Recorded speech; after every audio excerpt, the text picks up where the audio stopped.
It is my opinion that you do not really understand the concept of banking.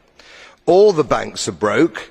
Bank Santander, Deutsche Bank, Royal Bank of Scotland, they're all broke. And why are they broke? It isn't an act of God. It isn't some sort of tsunami. They're broke because we have a system called fractional reserve banking, which means that banks can lend money that they don't actually have. It's a criminal scandal and it's been going on for too long. To add to that problem, you have moral hazard, a very significant moral hazard from the political sphere.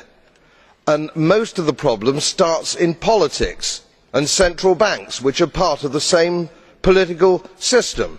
We have counterfeiting, sometimes called quantitative easing, but counterfeiting by any other name. The artificial printing of money, which if any ordinary person did, they'd go to prison for a very long time. And yet governments and central banks do it all the time. Central banks repress the amount of interest that rates are, so we don't have the real cost of money. And yet we blame the real retail banks for manipulating LIBOR.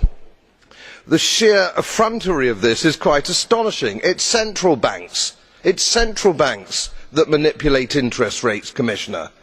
And plus, underneath all this, we talk loosely, in a rather cavalier fashion, do we not, about deposit guarantees.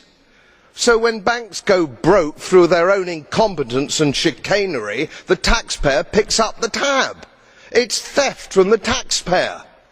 And until we start sending bankers, and I include central bankers and politicians, to prison for this outrage, it will continue.